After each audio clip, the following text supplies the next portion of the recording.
Good evening and welcome to this live with myself, Saj Hussain. I'm here every Monday evening at 8:30 p.m. for about 30 minutes to help you with your property questions, your questions around investing in property.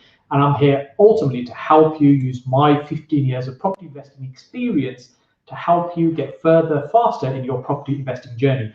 So if you've got a question for me this evening, make sure you put it in the comment section on whichever platform you're watching on.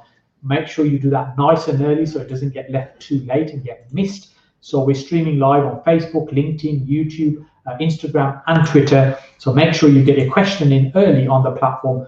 First of all, say a quick hello. Let me know that you can hear me and see me okay. We're in a different room at the office this evening. Just let me know all that tech stuff is working and we'll get started in just a few moments. So just make sure I get a couple of messages coming through that you can see and hear me okay. As I said, I'm here every Monday evening for about half an hour, really using my time to help you in your property investing journey. So whatever questions you have for me around property investing, hey, I'm not claiming I know everything there is to know about property investing, but I've certainly got a huge amount of experience that I'm more than happy to share with you to help you in your property investing journey. So what's been going on, first of all, in the property world? Well, the key thing that's happened today is the repossession courts have actually opened up today. That means they're starting to hear cases. But the problem and the challenge around that is that there's a huge backlog and they're taking, I heard this morning, that some of the courts are taking bookings now for December 2021. That's more than a year away, which is certainly not great news. And I know there's some people been waiting to be able to get some evictions put through where they've got arrears on tenancies that they need to sort out. It's not a great situation for anybody to be in, whether you're a tenant, whether you're the landlord, whether you're the lender on that property. But ultimately, I think it's important that we have a fair system that's balanced for both tenants and landlords. Right now, I feel it's heavily biased towards the tenants, and it's not really fair on the landlords because it's not fair on the landlords to have to pick up the bill and be able to deal with and absorb rent arrears when the government is not necessarily stepping in to help as well. So just my thoughts on that. So a few people are saying hello. Make sure you put a question in that you want me to answer this evening, and I'll jump onto that in a few moments. Oh, actually, I've got my first question just pop up on the screen now. This is on LinkedIn from Asaf. Hi guys, how would you suggest getting into development? So great question there. How do you get started with developments? So developments essentially being you're building something brand new out of the ground. There's a couple of ways to do that. One is you acquire a site, then you go and get the relevant planning permissions that you need to be able to then go back and build it out. The other option is you find something that already has the relevant planning permissions on it, sometimes we call it oven ready, so that you can go and just start building it out. Now, if you're new to developments, then my suggestion would be to either look at smaller projects or work with somebody who already has experience. So the first new build I did, building new houses out of the ground, I partnered up with Russell, somebody who's been doing these type of developments for a while, a quantity surveyor by trade, if you like. And we were looking to work together on some projects. This one came along. I'd done some of the negotiating, get the deal structured the way we wanted to make the numbers work and the funding work. And essentially, Russell oversees the delivery of that particular site. It went out to a contractor who built it out for us. We're pretty much at the finish line of the next few weeks. We'll be getting the keys as a handover to us. So if you're doing something bigger, I think it's really important that you've got some de-risking happening by having somebody experienced you're working with, or you start, as I said, with a very small site.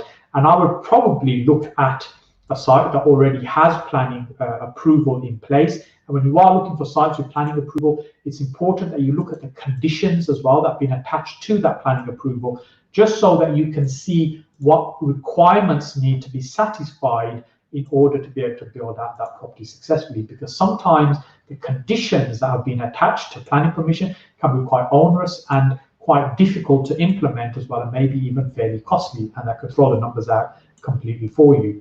The challenges around finding property projects like that right now is in the market still fairly heated. There's lots of demand, there's not enough supply. So those that are selling sites like this are wanting the premium for the site. They're charging quite high prices, which means they're taking a big chunk of the profit and they're squeezing the developer, i.e. you that would be acquiring the site to build it out, with not being left with a huge amount of profit, but you're still carrying all the risk. And remember, if there's a downturn in the market, if we have a price drop next year, these projects can sometimes take many months, even a year, to be able to come out the other end. What's the market going to be looking like at that moment in time?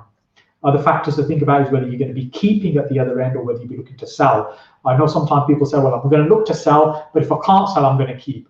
I don't think that's a great approach. I think you should have one clear strategy whether you're just going to sell and that's it, because you can design and spec them out for that particular market. Or if you're going to look to keep them in terms of build to rent, where they're just going to be tenanted and sit in your portfolio for the long term, then you design them accordingly with a view to get the maximum uplift in value and be able to refinance at the end. So development is something we can talk about all evening, but hopefully, Asaf, that's given you a few pointers in terms of getting started with developments. So thank you for that question.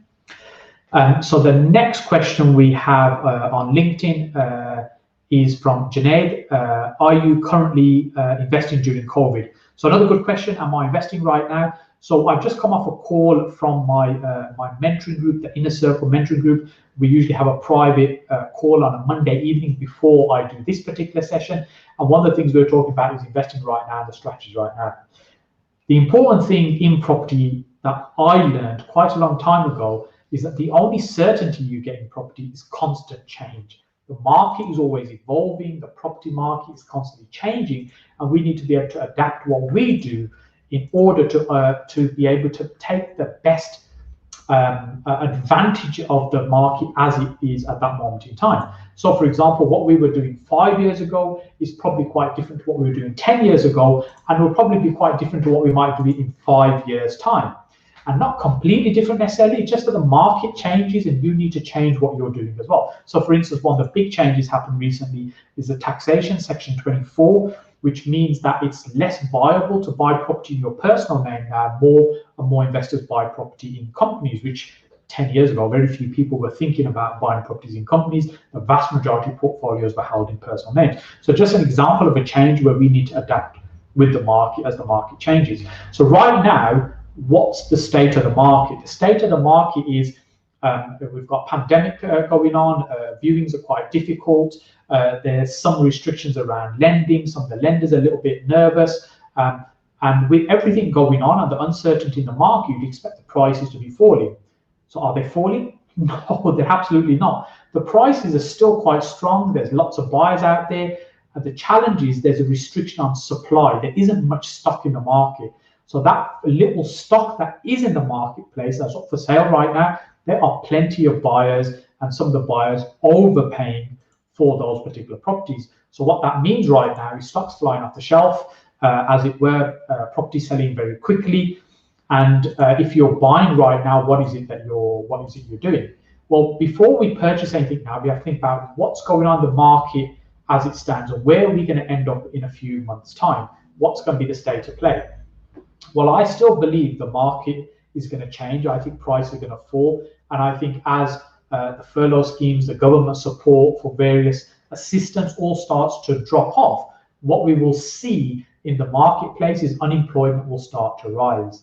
And as unemployment starts to rise, we will start feeling the pinch of the recession. And at that point, you'll see a contraction in the market. What that will mean is that there'll be fewer buyers in the marketplace, as opposed to right now where there's a much higher number of buyers compared to sellers. And when that readjusts, that balance readjusts, then you'll start seeing prices will start to fall, because there won't be as many people interested in buying, because they'll be a little nervous, they'll be scared, they'll be fearful of the market. But all of these things mean that, one, we need to understand with the market, we may not be able to predict where it's going or what's going to happen, but we need to still understand the state of the market and what could happen. So when we're doing deals right now, we can take that into consideration. The other thing we need to be doing is, if we're buying right now, and if, let's say, there's going to be a price fall, so the way I explain this is, I'm not looking for good deals right now. I'm looking for exceptionally good deals right now, as opposed to just good deals, because if the market changes, if there's a price drop in a few months' time, I can absorb that. So in short, Junaid, to answer your question, I'm still actively looking, I'm buying deals on buying property, but they have to be exceptionally good deals rather than just okay or good deals, because I feel the market will change in a few months' time and there'll be more opportunities then that will present themselves. So I hope that helps, Janet. So the next question is on Facebook from Rohit. Hi, quick question. I was looking to buy a few houses through a company, but when I looked at the interest rates, they were high and not much of a cash flow. So buying them on my name, as I'll get a way better return. What do you think? So first of all, Rohit, I think that's it's a good question, and it ties on nicely to what we were speaking about just a few minutes ago. Now, the market has changed where taxation has affected the way we buy, so more and more people are buying in company names. If you went back 10 years ago and you were trying to buy properties in company names, there were very, very few mortgage lenders that provided finance for traditional buy-to-let, and you were paying quite a premium in terms of the interest rate. So now it's much more common for people to buy in company names. So there's a lot more products. The market's more competitive. There's many, many more mortgage products on the marketplace. So it means you get quite a good deal. However, it's still more expensive than buying a personal name. And I'm not a mortgage advisor or a financial advisor, so I'm just sharing with you my knowledge and experience. But I think there's about 2% difference in the rate that you'll get probably in your personal name compared to what you'd get in a company when you're taking on a mortgage. Now, although generally we talk about buying property in company names, what we're essentially talking about is the minimization of tax. How can you minimize tax on your property business? Now, tax is something that's very personal to all of us, and my situation, your situation, and anybody else who's watching, probably completely different. So it's important that you get the right tax advice before you make these decisions. There's a number of factors that you need to think about. It's not just where you're going to get the best mortgage deal from. It's also how's that going to affect your taxation overall. So, for example, you might get a great deal in terms of rate right now in your personal name, but you've got to take into consideration what other income you have, what tax bracket you're in, and maybe sitting down with a good property tax accountant can help you with that. If you want to have a chat with somebody, I can certainly put you in touch with our accountant. Just ping me a message. If you're on Facebook, just message me on Facebook and I'll connect to you. Rohit, hope that helps and answer that question for you. So next one we have on YouTube, this question is from Jamie. A HMO fully tenanted ASTs, let me start again. A HMO fully tenanted ASTs cash flow is okay, in okay condition, okay area. Just trying to absorb the question. Or a refurbed HMO in an already popular area sold vacant. Which would you go for? What's your thoughts, process, criteria for deciding? So Jamie, I think what you're saying is, would I look to take on a property that's a HMO in an okay condition, in an okay area that's fully tenanted, that's generating income, versus one that's in a very good area or a much better area that's vacant? So I think for me, every time I'd go for the better area. The reason for that is because I've got scope to uplift the value. I've got scope to increase the amount of rent that I might be able to charge from that property. Because if it's a desirable area, it's a popular area. If you think about any market, cars is probably a great example to use here. There'll be people that will be quite happy driving around £1,000 car. There'll be people that will be happy in a £20,000 car, and there'll be some people that will only drive a car over £100,000. Whatever it might be, all the cars will get you from A to B. It's ultimately just about how it makes that person feel, and what their budget is, what they can afford. All these things have an impact as well. Because an argument could be, well, if the person that's got a £1,000 car could buy a £100,000 car, they would.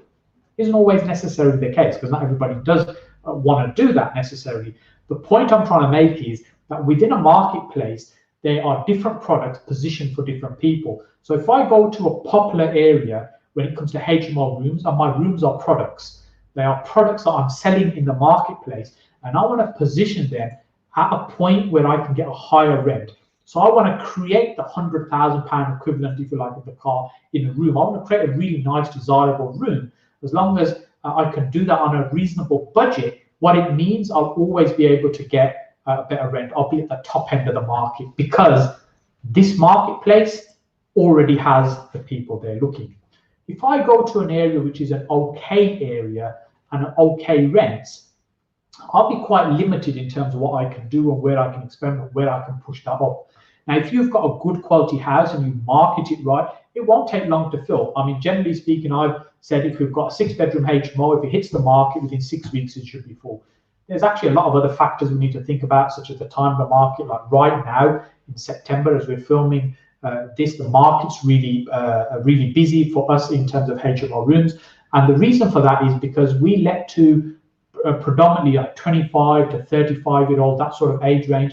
And we get a lot of graduates that have just left university, or people that are finished university and starting their first job, or people that are here for a sandwich year. All this movement happens around this time, September and October. And because that's our core market, not students, but ex-students, that's why we tend to have a lot of movement happening right now.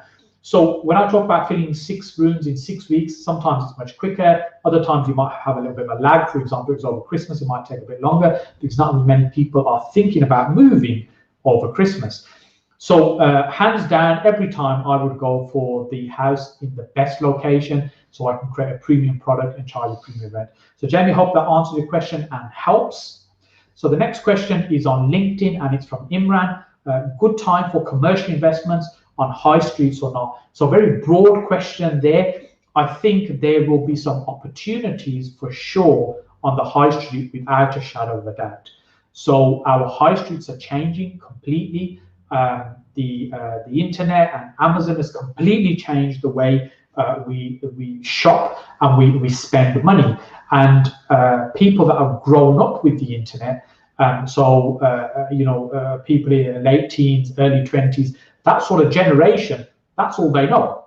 That's their world. They don't know a world pre-internet. So if you think about people that are spending money on the high streets, it's shifting more and more to experience-based buying on the high street. So what I mean by that is, let's go back to basics. What created Amazon? Amazon was a bookstore. A book, if you know what book you're looking for, you know the name of the book, you can identify the book, and that's the book you're looking to purchase. You don't need to go and touch and feel the book in a shop. You can just order it online. You're going to get what was expected. However, some things can be a little bit more different. For example, clothes, you may want to try them on first, although I know a lot of retailers try and push online so you can go and try them at home, but it's something that you may want to experience. But when it comes to, for example, going for a coffee with friends, or getting a haircut, or beauty salon for someone like me, or definitely is a beauty salon, these are the things you can't order online. You're going to experience on the high street. So the high street will evolve to more experience-based retail. So that will change how some of the shops exist at the moment on the high street. So our office is on the high street in South Birmingham. And if I look out the window and I think, in 5-6 years time, I think many of these retailers will not be here, because the world will have changed and they won't be shopping. People won't be shopping the way they are now. So what's going to happen to those properties? Right now, we're going through that transition period where, as we come out of this current pandemic, and as we start seeing the government support dropping off, then we'll start seeing some of these businesses unfortunately closing, going out of business, retracting from the high street, and there'll be these empty shops available. So when you talk about investing in commercial, you need to think about who it is that's going to be paying you your rent. There's 2 ways to make money from a property. One is rental income, or one is creating an uplift in value. So either you're improving that property, splitting it into multiple units, you're selling it to somebody else, or you want to take a rent from that particular property. Now, if you're going to be taking a rent, you need to think about who is going to be that tenant, and where is it that they, are they going to be able to keep paying you that rent? Are they going to want to stay for the long term, or they're going to start to drop off? And so changing the marketplace can have a big impact, because if you think about a lot of the bookmakers, the gambling shops, there were many of these on the high street, but as the rules changed last year in terms of how they operate, many of them are starting to now close. And even though those landlords thought that they had tenants there for life because they were big established companies, yes, but they're not renewing the leases as they come to an end, they're coming out of them, or they're looking for ways to exit out of them. So you got to think about who your tenant is going to be if you're keeping the property for the long term for rental income. And if you want to add value to the property, then again, I think one of the opportunities is using some of the new permitted development rights that have been introduced beginning of this month as well, and also the rights that exist about converting some of the the space around a retail property into residential, I think that's where the opportunities exist right now. So Imran, I hope that helps. I hope that answers your question. Thank you so much for the question. So next question is from Mani Gupta. Just before I go on to that question, let me know what you think of the setup. We're in a slightly different room today. I'm in a different room. Actually, I'm sitting at Ida's desk today. Let me know if the lighting is okay, the sound is okay, you can see and hear me okay. We're just trying a few different things with these Monday lives. And if you've got a question for me, make sure you put it in the platform, put it in nice and early, because I'm just working through them as they appear in the order that they're put on onto the comment section. So this question from Manny is, Birmingham is now Article 4. What strategy are you using and how are you tackling Article 4 for new conversions, etc.? So Manny, just to clarify for many other people, Article 4, what we mean by that, some people may not be aware what it is and what it means. Essentially what it means in Birmingham now, if we want to take a family house and convert it to a HMO, say for up to 6 people, previously we could do that without any planning permission required. And since Article 4 has been introduced, which was in June this year, 2020, now we have to make a full planning application to be able to change that property into HMOs. So tying this in with the question that was asked earlier on about strategies right now. So I'm still open and looking at HMOs. I haven't acquired anything recently since as a HMO since Article 4 has kicked in. We've got various other projects we're finishing off, and some flips that we're doing, some houses that we're building, so we've got lots going on right now. But I'm keeping my eyes open for very good deals. Now, I believe what will happen in Birmingham is that there'll be pockets where you'll be able to create new HMOs where there aren't many other ones that already exist. So essentially what the planners are looking for is you not creating more HMOs in the likes of Erdington, Edgbaston, where there's already huge amounts and where they believe it's saturated and they don't want to see any more. They want to approve ones that are in areas where there aren't any others right now. So there's an advantage and a disadvantage with that as well. The advantage of that is you're very likely to get planning in an area like that. You'll probably be okay because there's not much else that's that they'll probably you'll face less resistance. Let's say I say less resistance rather than no resistance. The challenge around that is it's not an established area for HMOs, and Birmingham is very different to say London, for example, where pretty much anywhere you can be able to let a room because there's a huge amount of demand. In Birmingham, what you'll find is there's certain areas that work really, really well for HMO rooms. For example, your Edgbastons, Moseley, Kingsley, Harborne, Erdington, a lot of our properties in these areas. Now, some of the areas are quite competitive because there's already lots of other properties, but it's like opening a shop. Do you go and open one on a very busy high street where you've got lots of footfall and already customers there? Or do you go and open one that's cheaper on a side road somewhere where you may not have the footfall, but your costs are going to be lower and it might be easier to set up? It's the same thing with HMO rooms. My preference is to be in the busy areas rather than going off and testing somewhere which may be a little bit new. And as we start seeing these applications go through the planning system, then we'll get a feel for how are the planners reacting to these applications. So I put my hand up and say, I'm not going to be the guinea pig that's going to be submitting these applications. Right now, I'm going to sit and watch and see what happens to other people's applications that are making them. And what I'll be looking for right now is existing HMOs in a very good location, like we were talking about with Jamie's question earlier on, that are maybe not performing very well, that I can buy at a right price, at a reasonable, fair price, that I can improve significantly and start to get a much higher rent than what they might be generating right now. So, Manny, hope that answers your question. Thank you so much for that question. So, next question from Kayan on YouTube. Evening, Saj, big fan of yours. Thank you very much. I'm only 15, thank you, and don't know anyone in property, how to start. What do you recommend I do? I started a little local business and I made about 5K. Now, how much more do I need? So, first of all, I'd say absolutely well done for taking the effort and the initiative to build a business. And I think that's the first thing. You have to have that drive inside you to want to create something. The more that you want something, the more you find a way to be able to do that. Now, property, here's the thing. I guess many people that watch my stuff and follow my stuff, and you're here right now, because you know I don't give you the BS version. I tell you the truth of how it is and how it works. Property is a tough business. It is hard work. And many people that start in property will give up and they will fail. The reason they fail is they give up too quickly because they haven't got the, if you like, the persistence to just keep going to get it to work and get the strategies to work. And what they miss out on is the huge rewards. Property has huge rewards, but you need the patience and the persistence to be able to make it work. And you also have to pick the right strategy for you that's going to be suitable for you. Just because you see somebody else doing an amazing thing, it doesn't mean you do necessarily do the same. So for example, let's say I'm doing HMOs, I'm building houses. It's very easy for somebody to look and say, yeah, I'm just going to copy Saj what he's doing, I'm going to do the same thing. That would not be the right thing.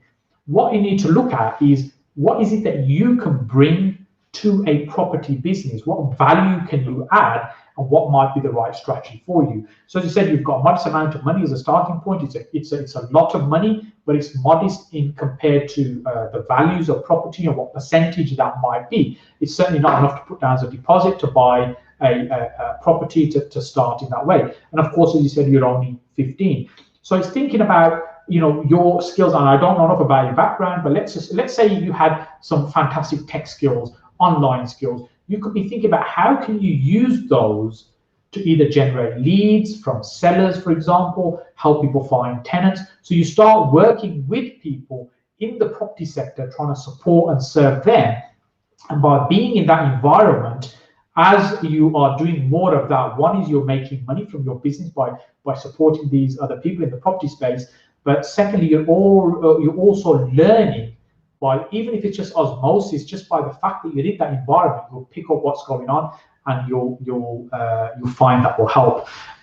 So once again, hats off to you. I think I actually love seeing people start at an early age. I started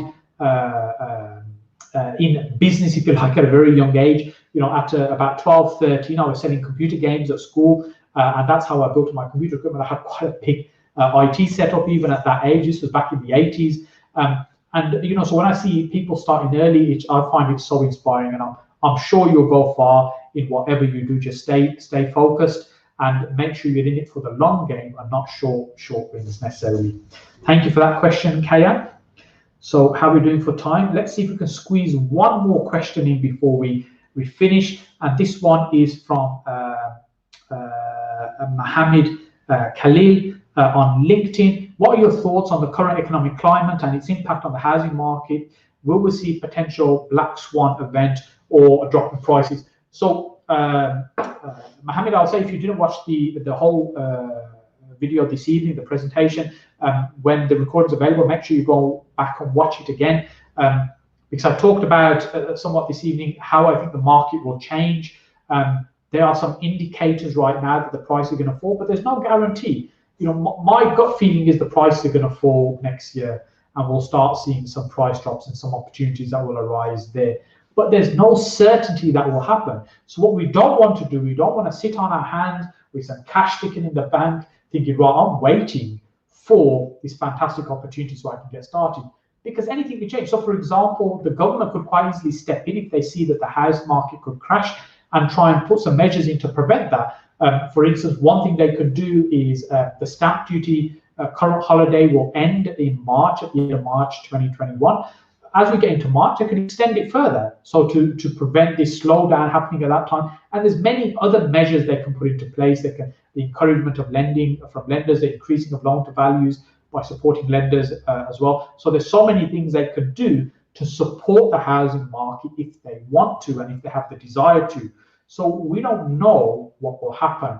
We can't really predict based on the information we have. There's far too many variables. What I think is important that we're aware what's happening around us in the marketplace and be ready to pick up opportunities as and when we start seeing them. So I hope that that helps. That gives you some idea of my thoughts on the marketplace. So I'm just conscious of time. So I just want to say I really appreciate you being here and giving your time up on a Monday evening. I'm here every Monday at 8:30 p.m. to share my knowledge and experience with you to help you get further faster in your property investing journey. And if you want your question answered, make sure you're here nice and early, put it in the comment section. I'll just work through them in the order that we have. I know we've got a lot more questions I haven't been able to get onto, so my apologies for that. There's only so many we can do in the half an hour that we have. So let me know your comments on the new layout and the technical setup and how you found this. And I look forward to seeing you again on the next video very soon.